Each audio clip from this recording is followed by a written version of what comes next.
Salut, c'est Loïc et dans cette vidéo, on va voir ensemble les énums en Rust. Alors déjà, qu'est-ce que ça veut dire enum? Donc c'est l'abréviation de énumération. En fait, un enum, ça va nous permettre de regrouper de la donnée dans un type commun. Donc pour que ce soit un peu plus concret, je vais prendre un exemple avec des Pokémon tout au long de cette vidéo. Donc le premier enum qu'on va faire, il va nous servir à regrouper les différents types de Pokémon qui peuvent exister. Donc dans les Pokémon, il y a les Pokémon de type feu, eau, électrique, etc. Donc c'est ce qu'on va faire. On va créer un enum qu'on va appeler Pokémon Kind, donc c'est-à-dire genre de Pokémon, et à l'intérieur, le genre de Pokémon pourra avoir la variante soit Fire, donc pour les Pokémon de type feu, soit Water pour eau, ou soit électrique pour les Pokémon de type électrique. Ok. Donc en fait, quand on crée un enum, ça se lit comme ça. Donc création d'un enum Pokémon Kind, dont les variantes sont Fire, Water et électrique. Ce qu'il faut bien comprendre quand on crée un enum, c'est qu'on est en train de créer un nouveau type. Okay, donc dans notre programme, on pourra utiliser le type Pokémon Kind, okay, dans nos fonctions, etc., dans les signatures de nos fonctions. Par contre, les variantes ne sont pas un type. Okay. La variante Fire, elle est de type Pokémon Kind, etc. Toutes les autres variantes ont pour type Pokémon Kind. Donc je vais rentrer dans les détails pour t'expliciter tout ça. Donc ce qu'on va faire maintenant, c'est qu'on va créer un struct Pokémon pour pouvoir créer des Pokémon. Donc on y va, on fait struct Pokémon. Le Pokémon, il a un champ name et il a un champ kind qui sera de type Pokémon kind, qui va nous permettre justement de stocker le genre de Pokémon que c'est. Donc ensuite, on va créer notre premier Pokémon, qu'on va appeler Pikachu. Et Pikachu, ce sera du coup un Pokémon dont le champ name sera la string Pikachu, ça c'est pas compliqué, et dont le champ kind sera justement électrique. Donc pour noter ça, ce qu'on va faire, c'est qu'on va mettre Pokémon Kind, pour dire de quel enum on est en train de parler. Ok, hop, Pokémon Kind. Deux points, électrique, pour préciser la variante de l'enum qu'on est en train d'utiliser. Ok, donc voilà. Donc Kind, deux points, Pokémon Kind, deux points, électrique. Voilà. Et ensuite, pour vérifier que tout fonctionne, on va afficher Pikachu. Donc, vu qu'on est dans un struct, pour l'afficher, il va falloir utiliser la syntaxe avec les deux points, point d'interrogation, et ajouter le trait debug à notre struct. Et pareil pour les nums. Voilà. Donc là, on va lancer. Et tu vois qu'on a bien un Pokémon dont le nom est Pikachu et dont le kind est électrique. Ok, donc ça a fonctionné. Donc tu vois que les enums, ils nous permettent déjà dans un premier temps de regrouper de l'information sous un type commun. Donc là, ça nous permet de regrouper les différents genres de Pokémon qui existent dans le type Pokémon Kind. Maintenant, ce qu'on va voir, c'est comment ça peut nous servir dans les fonctions ou dans d'autres choses plus complexes pour justement filtrer en fonction de la valeur d'un enum, par exemple. Donc là, imaginons qu'on va y faire une méthode attaque que va posséder chacun des Pokémon qu'on aura créé, chaque instance de Pokémon, et qu'en fonction du type de Pokémon, donc si c'est un Pokémon par exemple feu, etc., si c'est un Pokémon feu, on va afficher attaque feu, si c'est un Pokémon eau, on va afficher attaque eau, etc. Donc pour faire ça, on va d'abord créer la méthode, donc on va faire imp Pokémon pour définir des fonctions qui vont appartenir qu'au type Pokémon, et ensuite on va créer notre méthode attaque, qui va prendre en paramètre self, parce que c'est une méthode, donc elle va être disponible sur les instances de notre Pokémon. Okay. Hop. Et ensuite, on va utiliser nos if classiques. Donc on va faire if self.kind est égal à Pokémon kind à la variante fire. Tu vas afficher fire attack. Voilà. Ok. Ensuite, on va faire la même chose avec les actifs, mais d'abord, tu vois qu'il nous met une petite erreur en rouge sur les deux égales. Pourquoi? Parce qu'il nous dit qu'il ne peut pas comparer un Pokémon Kind avec une autre valeur. Donc pour pouvoir utiliser les égalités sur un type enum, il va falloir ajouter partial ec comme trait à notre enum. Et à ce moment-là, Rust n'affiche plus d'erreur. Donc maintenant, on va faire les mêmes cas de figure, mais avec tout simplement les autres types. Donc si un Pokémon est de type eau, alors tu affiches Water Attack. Et on recommence avec le dernier type, donc électrique. si un Pokémon est de type électrique, t'affiches électrique attaque. Voilà. Ok. Et puis maintenant, on va lancer Pikachu.attaque pour vérifier que ça fonctionne. Ok. Donc là, je vais lancer. Et tu vois que ça nous affiche bien électrique attaque. Donc ça marche. Donc tu vois que les enums, ils nous permettent de regrouper de l'information qu'on va pouvoir filtrer pour faire des actions différentes en fonction de la variante qui se trouve, qui est utilisée actuellement. Donc là, par exemple, dans self.kind, quand la variante est fire, on affiche fire, etc. T'as compris. Maintenant, tu vois que cette syntaxe, elle est bien, mais elle est un peu répétitive parce qu'à chaque fois qu'on est obligé de dire if self.kind égale, etc. Donc tout ça, c'est pas très pratique, ça y a un peu de répétition. Donc Rust nous apporte une nouvelle syntaxe qui s'appelle le matching pattern. Donc c'est un pattern qui va nous permettre d'écrire la même chose, mais de façon beaucoup plus claire. Donc je vais effacer ça, et on va écrire la même chose avec un matching pattern. Donc on va écrire match, ensuite on va mettre la valeur la variable qu'on veut tester, donc self.kind. Donc là il va regarder la valeur de self.kind, et ensuite on va faire le cas de figure où self.kind il est de type Pokémon kind fire, et à ce moment-là, on va utiliser la syntaxe avec la flèche, et on va dire rentre dans ce bloc d'instruction. Ok. Donc nous, le bloc d'instruction, c'est tout bête, ça va être simplement d'afficher fire attack. Voilà. Ok. Donc ça, c'est le premier cas de figure où Pokémon kind, il est à fire. Ok. Maintenant, on va faire la même chose avec water. Voilà. Et on va faire la même chose avec électrique. Voilà. Et donc là, on a écrit exactement le même code avec le matching pattern, donc c'est beaucoup plus clair et beaucoup plus simple à lire. Donc là, c'est ce qu'on va faire, on va lancer. Hop. Et ça nous affiche bien électrique attaque. Donc, on a exactement le même code qui fonctionne de la même façon que tout à l'heure, avec une syntaxe beaucoup plus claire. Voilà, donc là, je vais le formater pour que ce soit plus propre. Voilà. Ok. Donc, tu vois que le matching pattern, il nous permet d'éviter de réécrire des ifs à chaque fois. On va simplement dire match self.kind, c'est-à-dire regarde la valeur de self.kind. Si cette valeur est Pokémon kind fire, fait ci. Si c'est Pokémon kind water, fait ça, etc. Okay. Maintenant, il y a un truc très important à savoir avec les matching patterns, c'est qu'il faut absolument spécifier toutes les valeurs possibles. Donc nous, tu vois que vu que self.kind est de type Pokémon kind, il peut prendre que 3 valeurs, soit fire, soit water, soit électrique. Okay. Donc si j'enlève water et que j'essaye de relancer, j'ai une erreur, tu vois. Parce qu'il va me dire Pokémon kind water not covered. Ça veut dire qu'on n'a pas couvert le cas où Pokémon kind vaut water. Donc là, c'est assez simple parce que tu vois qu'il y a 3 valeurs possibles à notre enum, donc c'est assez vite réglé. Par contre, des fois, tu peux matcher sur, par exemple, un U32. Donc il y a une infinité de valeurs possibles. Donc ce qu'on va vouloir faire, quand on est dans un cas où on ne peut pas gérer tous les autres cas manuellement, c'est qu'on va utiliser la syntaxe avec underscore, tu vois.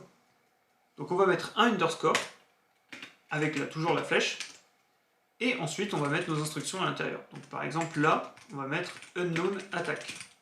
Ok. Donc si le Pokémon n'est pas de type feu, de tout autre type que le type feu, alors tu vas faire unknown attack. Ok. Voilà. Et donc c'est ce qui se passe. Ok, parce que Pikachu est de type électrique. D'accord. Donc voilà comment on utilise le matching pattern. Donc tu vois que c'est un pattern très puissant parce qu'avec très peu de code, on peut filtrer intelligemment. Par contre, pense bien à te rappeler qu'il faut couvrir tous les cas. Et si tu ne peux pas couvrir tous les cas manuellement, tu ajoutes l'underscore pour gérer tous les autres cas de figure que ceux que tu as cités précédemment. Ok. Donc jusqu'à présent, on a testé, on a vu comment fonctionnaient les enums avec des variantes. Donc là, les variantes fire, water, électrique. Mais c'était des variantes qui n'avaient pas de valeur. Parce que oui, avec les enums, on peut stocker des valeurs dans les variantes. Et on verra que ça va être très pratique. Donc ce qu'on va faire dans la suite du programme, c'est gérer les différentes actions de nos Pokémon. Donc imaginons qu'on soit dans un jeu vidéo, notre Pokémon il va pouvoir se déplacer, il va pouvoir prendre des dommages, il va pouvoir crier, etc., faire plein de trucs. Donc ce qu'on va vouloir faire, c'est représenter ce comportement à l'aide des enums et des variantes avec des valeurs. Donc je vais effacer le programme pour en refaire un. On va repartir de zéro, ce sera plus rapide. Et ce qu'on va faire, on va tout simplement créer d'abord un enum action qui va regrouper toutes les actions possibles de notre Pokémon. Donc là, je vais faire enum action. Ok. Et notre Pokémon, du coup, la première action qu'il va pouvoir faire, on va dire que c'est recevoir des dommages. Donc take damage. Okay. Et forcément, en fonction de l'attaque qu'on reçoit, etc., notre Pokémon il va prendre plus ou moins de dommages. Donc il va prendre une valeur qui va correspondre aux dommages reçus. Donc un U32 dans notre cas. On va vouloir stocker ça dans un U32. Okay. Donc comme tout à l'heure, on va recréer un Pokémon avec un champ name toujours, et ensuite avec des points de vie qui seront de type U32. Okay. Et on dira que quand notre Pokémon il a 100 de vie, il a toutes ses vies. Et quand il a 0, il a plus de vie. Okay. Donc, ensuite, une fois qu'on a fait ça, on va créer notre Pokémon Pikachu comme on avait tout à l'heure. Donc c'est un Pokémon qui a un nom qui est la string Pikachu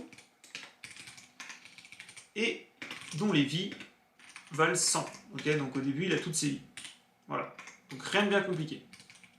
Maintenant, on va créer une fonction qu'on va appeler HandleAction, donc qui sera une méthode disponible sur chaque instance de Pokémon. Et cette méthode, elle va gérer l'action qu'on lui envoie. Donc là, pour l'instant, on ne pourra avoir qu'une seule action, ça va être de recevoir des dommages, mais au fur et à mesure, elle pourra gérer toutes les différentes actions qu'on va ajouter.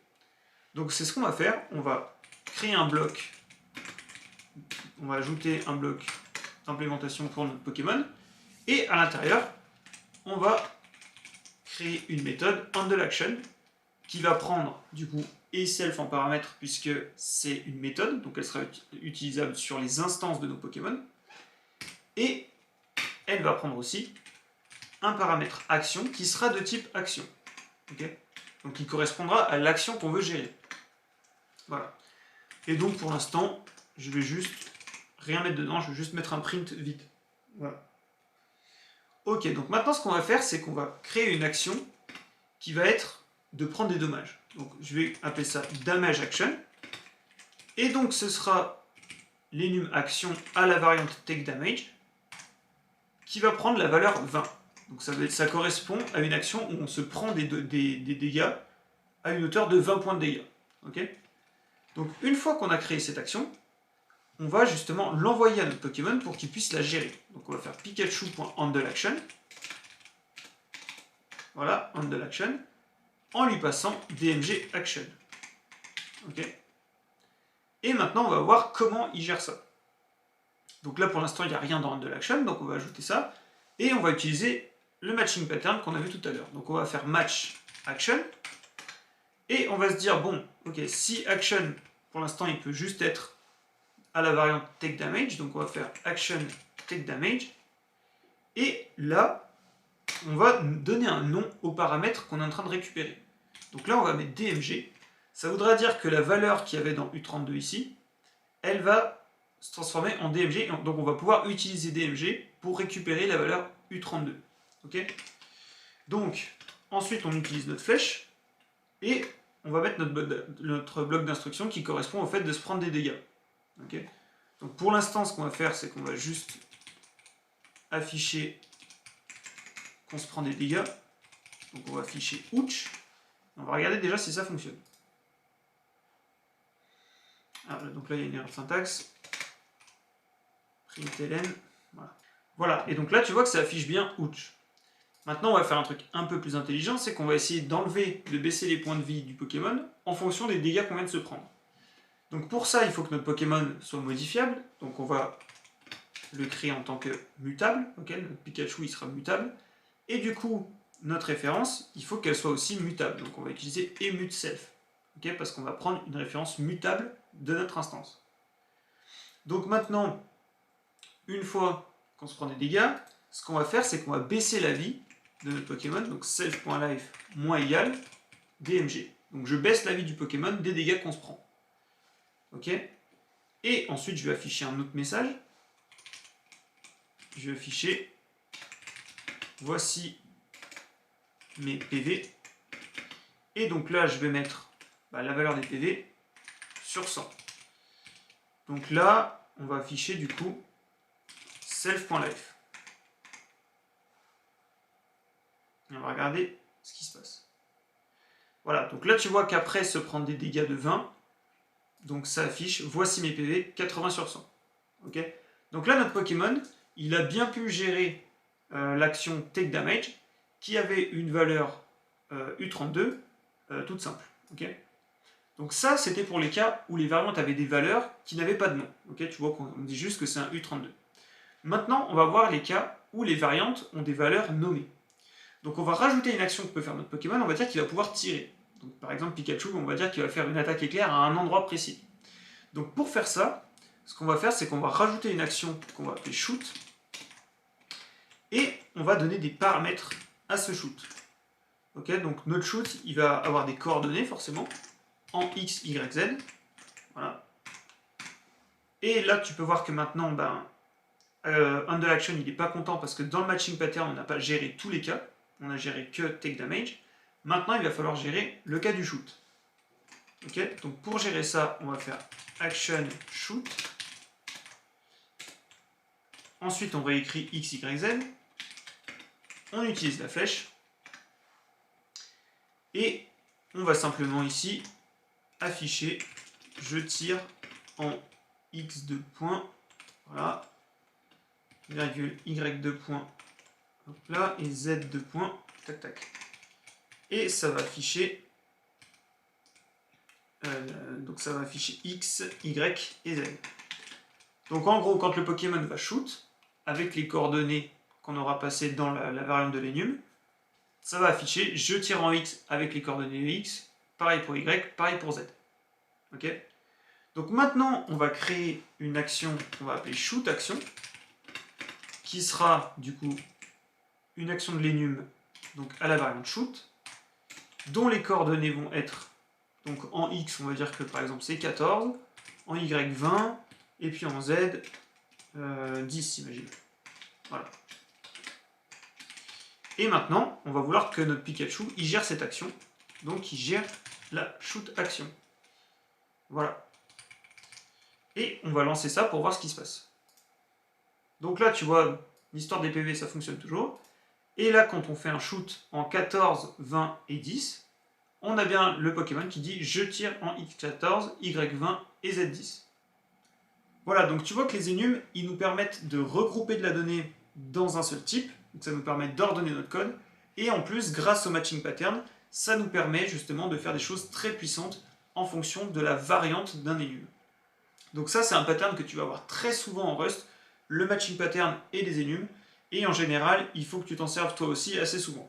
Si tu as un code compliqué sans énum, c'est que tu as oublié sûrement de t'en servir parce que ça apporte une abstraction qui clarifie énormément le code. Voilà, donc c'est la fin de cette vidéo, j'espère que ça t'aura plu. Si ça t'a plu, tu peux mettre un commentaire, un like et t'abonner, moi ça me fait toujours plaisir. Et je te dis à très bientôt pour une prochaine vidéo sur Rust. Ciao!